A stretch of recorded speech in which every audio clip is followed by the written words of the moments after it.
Majagoro mogiro remo gwele migao mar fwambo kod keyo weche Stephen Isaboke osengoni botelo mare ute fwambo idhi mithuolo mar tayo tijgi maonge kod weche mathoth. Isaboke onyiso komiti od bura mochung'ne fwambo kod keyo weche ni ponono ni opuodhe odhi miyo pek wach mar chulo gope duto mag ute fwambo ma sirkal nigo.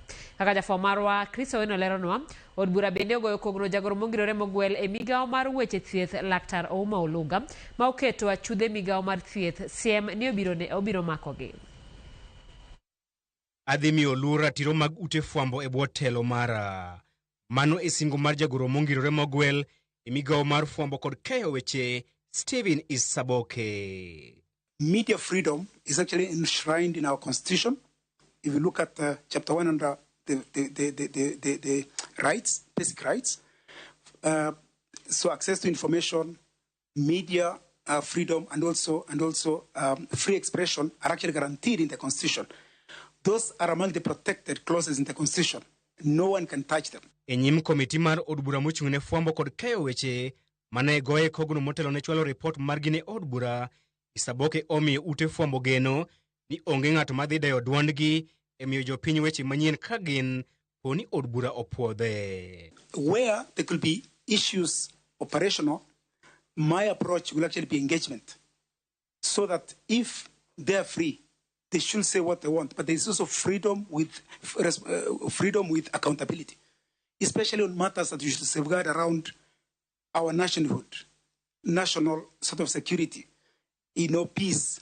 Main pogrok maduong kod ten jagoro mongirore machon e migao Dr. Edward Kisiangani mane omako ute fwambo mafwanda kumielo dug sirkal kendo tuono gi omenda mag sirkal. They have the freedom, yes, and that cannot be touched, it's sacrosanct.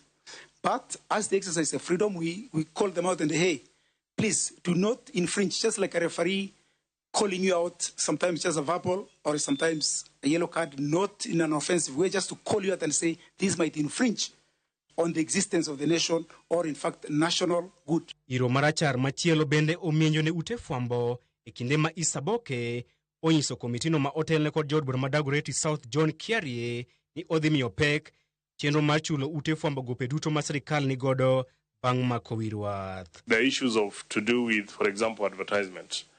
Regulation still restricts media houses on certain advertisement in prime time, but on the digital platform, such regulations are not applicable. How do you intend to do this? To ensure, one, that our media houses stay alive, but are able to adjust with the technology. Because then what it has led us to is, the crazy headlines. Media is actually just shouting. We will ensure that we lobby the relevant entities within, government, with its treasury, all in fact support from the highest level, to ensure that we release those spending bills. Then the cash goes into circulation in the media houses, and the media houses are able to meet their basic obligation.